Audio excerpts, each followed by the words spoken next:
What's up, gang? Zach here from the Underground again to discuss why having a big, strong back is going to help you be more jacked, more tan, and more strongerist. So basically, in all the big movements, you need a strong back. Your back plays a huge role in moving weights around. Let's take the power lifts, for example. Bench, squat, deadlift. Your back is the foundation for each of those movements. So on the bench press, when you set up, shoulders should be down, back, and pinch together. So you press, have that base to press from. In the deadlift, when you lock it out, you're here, stand up, shoulders down and back at the top. Even on the squat, you might not realize it, but your back, if it isn't tight, you're gonna round over and it's gonna crush you. So on your back, check the bar in place, pinching your arms together, shoulder blades together, lower back tight, everything squeezed. Essentially the same position for all three of those movements.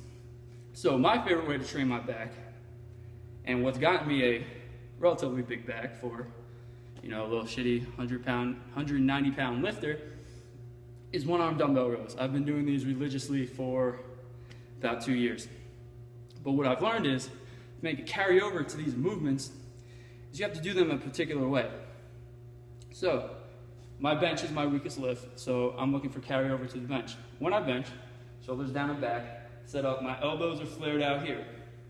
As I bring it down, I twist a little bit, and my chest comes up, and then I flare back out. So it's that elbow twists in, flare back out. So, to make the dumbbell row carry over to my bench press, when I do my dumbbell row, I let it twist, my lats stretch, and then I pull it back. Let me give you an example.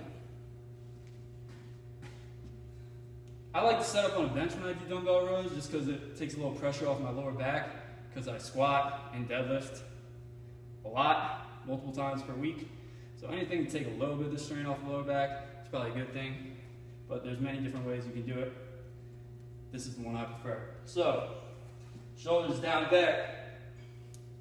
You want that stretch at the bottom, elbows flared, tuck. Flare, tuck. Flare, tuck. When you're working your back, you can just row ballistically like this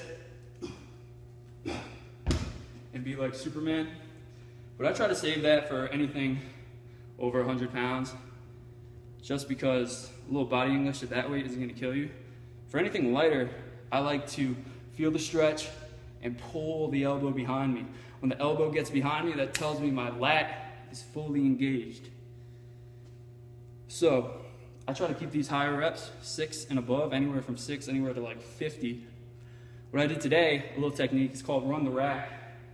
I started with a 70-pound dumbbell, 10 reps each arm, 75 dumbbell, 10 reps each arm, 80, 85, 90, all the way up to 105. So that was about 8 sets of 10 each arm, getting progressively heavier. If you're feeling real frisky, then you can work your way back down.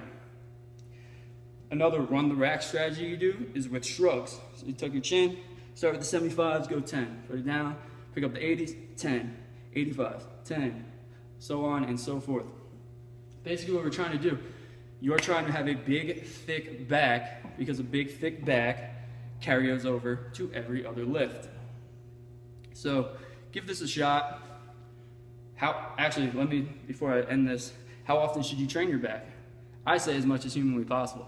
I literally do probably around 500 reps of back exercises each week. So, and that's not including like man pull aparts, like rear delt work. This is just pure lat work.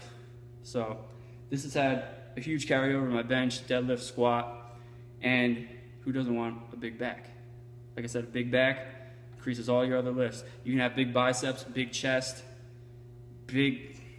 actually not neck, but big biceps, big chest doesn't necessarily mean you're strong.